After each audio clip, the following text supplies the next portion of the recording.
this is a story about online tests, mainly psychometric tests. So I was interviewing with this company and I was really keen on them.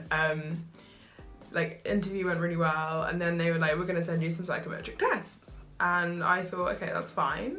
How hard can they be, kind of thing. Because I'd done sometimes for grad schemes, they've got the the maths tests or I don't know, kind of verbal reasoning tests, quite straightforward. And then I'd also done situational judgment tests, which I will talk about in a minute. But I just thought, okay, psychometric tests, how hard can it be? This is gonna be fine. And then it was a nightmare, it was terrible, guys. There were loads of, I'd done verbal reasoning tests before, and I teach verbal reasoning to kids, so I didn't think it was gonna be that bad, but there were loads of ones which were kind of there would be loads of random shapes, and they'd be which is the next shape in the sequence.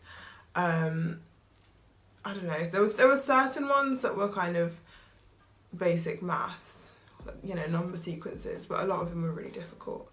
So I think I'm gonna have to find some practice for those.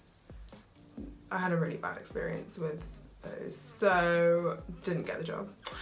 Situational judgment tests, that's another thing I really need to work on, because they're difficult because there's no right or wrong answer.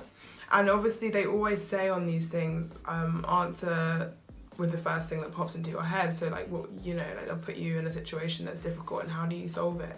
And I kind of hesitate to answer with my first reaction, because what if they're looking for certain skills, or they're looking to see that you behave a certain way. It's really odd. It's kind of difficult to know what the right answer is. So I always panic and just I don't think I do very well on those either.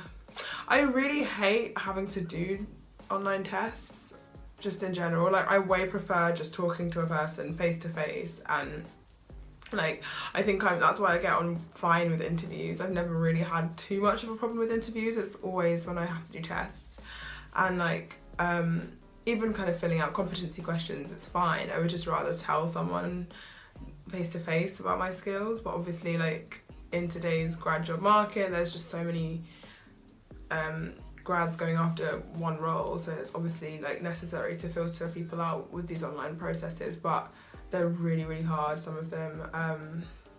There's a really useful website for just kind of general online maths tests and whatever that you have to do for some consultancy or banking applications, called Graduate Monkey, I think, Grad Monkey. That's really good for practicing those numerical tests, and they've got all of the different types. But yeah, some of those tests that I did, the psychometric ones, were I feel kind of scarred by them.